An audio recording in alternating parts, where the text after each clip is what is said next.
Welcome, my friends. My name is Alex, and today I'm going to tell you a story. A story that isn't just about money or family or business. It's about resilience. About what it means to value yourself in a world that often won't see your worth unless you make it undeniable. Because sometimes it takes walking away to finally be seen. So sit back, relax, and listen carefully. This is the story of McKenzie, a woman who turned passion into a fortune, only to face the harshest betrayal from those she loved most. And perhaps in hearing her journey, you'll come to see a reflection of your own. McKenzie had always been different. Even as a child growing up in a family where success meant one thing, prestige through conventional means, she had known her heart beat to a different rhythm. Her father was a corporate attorney with a string of Ivy League degrees. Her mother a tenured professor in classical literature. Her sister Rachel, only a year older, followed the well-worn path. A master's degree in economics, a career at a major financial firm, and endless accolades. In their home, there was an unspoken belief. True success came with a title. You were a doctor, a lawyer, an executive. Anything else? Well, that was a hobby, a quaint little distraction. And McKenzie? She loved antiques. Even as a teenager, she would spend entire afternoons wandering through dusty little shops, enchanted by the stories held within old wood and faded porcelain.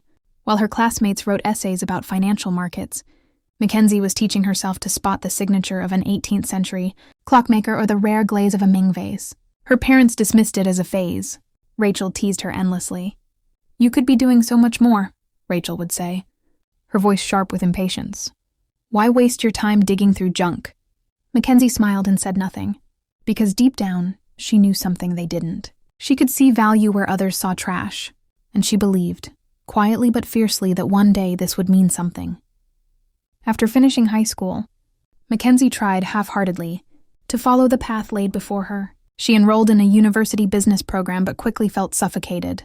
The lectures felt hollow, the numbers cold, and the weight of expectation crushed her spirit. After one semester, she walked away. Her family was outraged. Her father raged. Her mother wept. Rachel barely spoke to her. "You're throwing your life away," her father said. "You'll never amount to anything." But McKenzie didn't argue. She simply took a part-time job at a small antique store downtown, where she earned barely enough to cover rent for a tiny apartment. And in the quiet hours of that shop, she studied. She learned. She built relationships with collectors, estate sellers, and auction houses. Slowly, piece by piece, McKenzie began buying undervalued items at estate sales and auctions, then reselling them at a profit. She reinvested every dollar, living frugally, trusting her instincts. Her family knew nothing of this. To them, she was still wasting time. A disappointment, the sister who didn't measure up. Years passed. McKenzie's small side business grew. Word spread in the antique world. She had an eye for quality, an instinct for trends.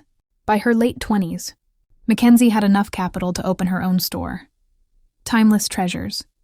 And it flourished. While Rachel chased promotions and corporate titles, McKenzie built a quiet empire. She cultivated a global clientele, wealthy collectors, celebrities, designers. She traveled to Europe and Asia sourcing rare pieces, her reputation growing year after year. And by the time she turned 34, McKenzie had done what no one in her family imagined possible. She'd amassed a fortune of over $15 million, but she never flaunted it. No luxury cars, no flashy displays. To her family, she was still just running that little shop. Until Thanksgiving.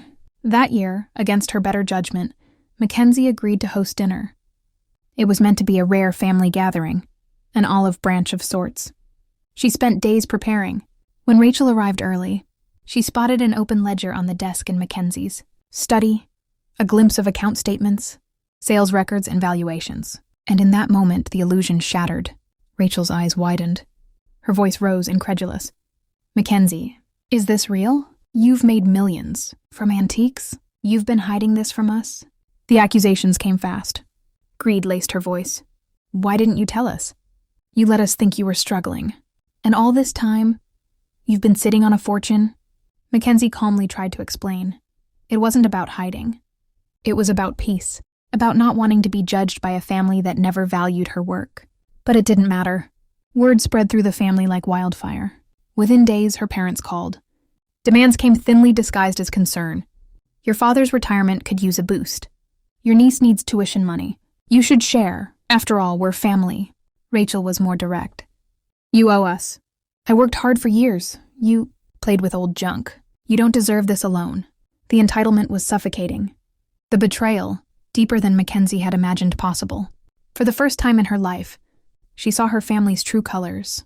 Not love, not pride, but resentment, greed, and condescension. And so, with a heavy heart, McKenzie made the hardest decision of all. She cut ties. She closed the door on their demands. She hired lawyers to manage her estate. She shifted her life toward those who truly valued her, for herself, not her bank account. With part of her fortune, McKenzie quietly founded a scholarship for young women pursuing unconventional passions, giving others the support she never had. Years passed. Time healed some wounds, though not all. Her parents, softened with age, reached out tentatively. There was no apology, but there was a new respect. A fragile understanding that perhaps they had been wrong. Rachel remained distant, still bitter, still clinging to old hierarchies.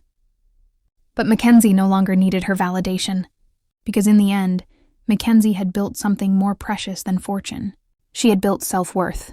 And that, my friends, is the moral of this story. True success is not defined by others. It's defined by you, and sometimes walking away is the only way to find peace.